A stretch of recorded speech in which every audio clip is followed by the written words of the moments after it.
काट के रख दूंगा उसे और खुद भी टुकड़े टुकड़े हो जाऊंगा।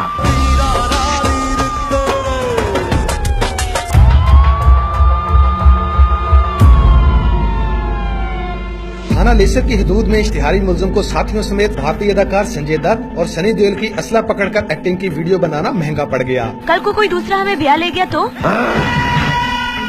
काट के रख दूंगा उसे और खुद भी टुकड़े टुकड़े हो जाऊंगा, लेकिन तुझे अपने आप से अलग होने नहीं दूंगा। असली इश्तिहारी और जाली सनी देओल को संजय दत्त समेत पुलिस ने काबू कर लिया। ये ड्रामाई गिरफ्तारियां पुलिस थाना लेसर का कारनामा है, जहां चंद 2 नंबर सनी देओल और संजय दत्त को साथियों समेत हवालात की हवा खाना पड़ी।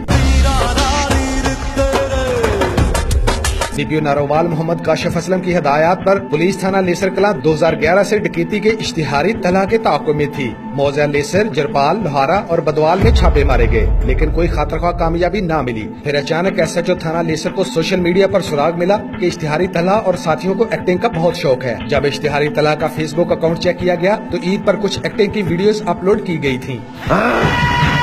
लेकिन तुझे अपने आप से अलग होने नहीं दूंगा। पुलिस ने वीडियोस को डाउनलोड करके मुलजमान की गिरफ्तारी के लिए फौरी टीमें तश्कील दे दी और यूं 2 नंबर संजय दत्त और सनी देओल और दीगर ड्रामाबाज एक्टरों को दबोच लिया गया और इनसे भारी मिकदार में नाजायज असला भी बरामद कर लिया गया। कल को कोई दूसरा हमें ब्याह ले गया तो काट के रख दूंगा उसे और खुद भी टुकड़े टुकड़े हो जाऊंगा, लेकिन तुझे अपने आप से अलग होने नहीं दूंगा। हमारी टीम ने बहुत मेहनत करके मुलजमान तलहा, मुजरिम इश्तिहारी, हनान, अदरीस और अमजद को असले आतशी समेत गिरफ्तार कर लिया। मुलजमान में इश्तिहारी तलहा समेत अब्दुल हनान, अदरीस और अमजद शामिल हैं, जो इश्तिहारी मुलजम तलहा से नाजायज असला खरीदते और आगे बेचते थे।